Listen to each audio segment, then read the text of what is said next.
Before the arrival of wagon trains and steam engines, before borders were drawn or towns were built, the American West was a world of profound beauty and ancient life. Here, across the Great Plains, the Rocky Mountains, the deserts of the Southwest, and the forests that kissed the Pacific Ocean, lived hundreds of indigenous nations, each with its own name, its own voice, and its own way of life. The Lakota rode across the open prairie on horseback, masters of the buffalo hunt. The Puebloans of the Southwest built cities into stone cliffs and worshipped spirits called kachinas. The Chumash sailed the Pacific in plank canoes, trading along the California coast long before the idea of California ever existed. There was no single Native American culture. There were hundreds, each distinct, each deeply rooted in the land they called home for thousands of years. These cultures were passed not through books, but through story, song, and language. And these languages, like Lakota, Diné, Salish, and Tlingit, shaped the way each people saw the world. Their traditions weren't just customs, they were lifeways. Every dance, every carving, every feather in a headdress carried meaning, telling stories of creation, honoring the spirits of the earth, the sky, the ancestors. To understand Native America is to understand a world where the spiritual and the natural are inseparable, where mountains are sacred, rivers have memory, and animals are considered relatives, not resources. Art was not for decoration, it was for communication. Pottery, jewelry, and clothing all told stories.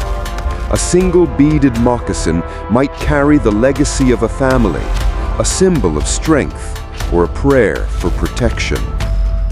Even today, these cultural expressions live on, in ceremonies, in regalia, in the hands of artisans reviving the old ways. Before this land was the West, it was already a world of nations, diverse, sovereign, deeply connected to the land they called home. Their stories are not just part of history, they are the living heartbeat of the land itself. And so our story begins, not with conquest, but with culture. For centuries, the land had spoken only one language, that of the people, the earth, and the spirits. But in the late 1400s and onward, new voices arrived, unfamiliar, armored, and armed. The first encounters were cautious. Some tribes saw opportunity, new goods, tools, and weapons offered in trade. The Lakota traded furs. The Chinook traded fish and canoes. The Iroquois negotiated alliances. But behind every handshake was a question, friend or future conqueror. Some saw the settlers as allies against rival tribes. Others saw them as intruders. And slowly that suspicion began to grow. Land that had no fences was now being claimed, mapped, gooned, and the old agreements forgotten or broken. Then came something no one could trade against: disease, smallpox, measles, influenza. Invisible enemies carried by the settlers swept through tribes like wildfire, killing tens of thousands. Whole nations vanished in a generation, not by war, but by breath.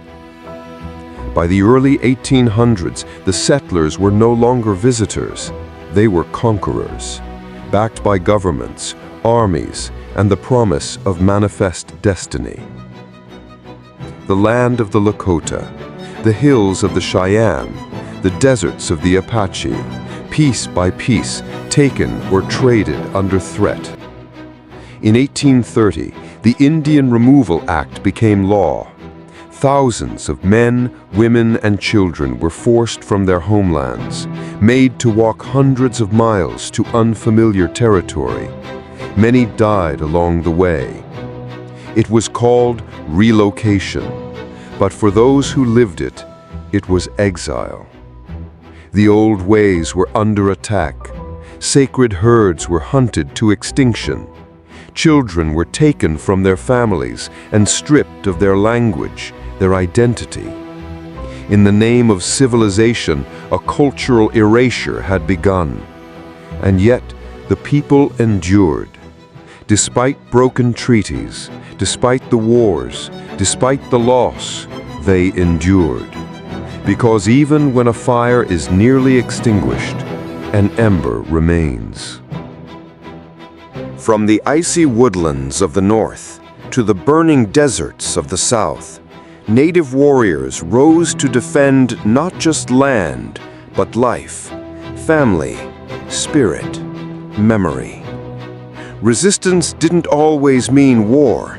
It meant refusing to forget, refusing to surrender identity, refusing to let the fire go out. They called him a ghost, Geronimo, riding through the dust, outsmarting the U.S. Army again and again. For decades, he fought for his Apache people, for his homeland, for dignity. And Chief Joseph of the Nez Perce, he led his people nearly 1,200 miles in a desperate bid for freedom. When the chase ended, he looked into the eyes of his enemies and said, "I will fight no more, forever." Sitting Bull, Tecumseh, Red Cloud, each carried the weight of a nation on their shoulders. Warriors and prophets, protectors and mourners. When they took the land, the people turned inward. When they stole the language, the people whispered it in the dark. When they burned the drums, the people remembered the rhythm in their hearts. Every basket woven, every prayer whispered, every word spoken in Lakota, Diné, or Tlingit was an act of resistance. The battles of the past gave way to a new kind of fight, legal, political, cultural. Sovereignty became the rallying cry, the right to govern, to protect sacred lands, to live without permission. No longer pleading for recognition, but demanding it.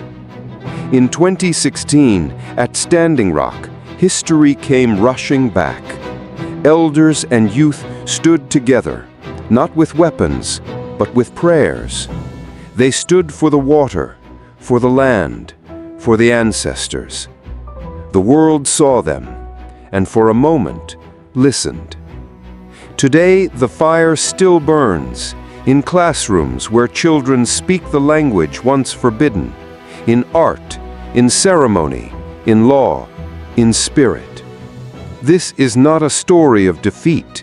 It's a story of survival, of resilience, of a people who never disappeared. They are still here, and they always will be. To understand the story of the American West, truly understand it, we must look beyond the myths of cowboys and frontiers. We must confront a darker truth, that the land was not empty, it was taken. That treaties were not honored, they were broken. That cultures weren't lost, they were stripped away by design. The boarding schools, the massacres, the forced removals, the stolen children, the silencing of languages. These are not just tragic footnotes in a history book. They are wounds, many still open, carried by Native families today. Colonialism did not end with the 1800s. Its legacy continues in courtrooms, classrooms, and policy rooms. And yet, healing begins with truth. Understanding history means listening to native voices. It means seeing Mount Rushmore not only as a national monument, but also as a sacred mountain carved into without consent. It means recognizing that the land beneath your feet has a name that came long before the map did, and a people who still remember it. But understanding is not about guilt, it's about responsibility. It's about choosing to learn, to unlearn, to listen, to support. Across the country, Native American authors are rewriting the narrative. Artists are painting the future with pride. Activists are fighting not just to survive, but to thrive. They are preserving languages, defending sacred lands, reclaiming identity, rebuilding nations. Their work invites us all into a new relationship, one based not on pity or politics, but on respect and recognition. Because history doesn't live only in the past. It lives in every Native child learning their first prayer in their tribal tongue. It lives in every court case won, every ceremony held, every truth finally told. The road ahead isn't easy, but it's not empty. It's being walked every day by people who never stopped walking, people who remember, people who rise.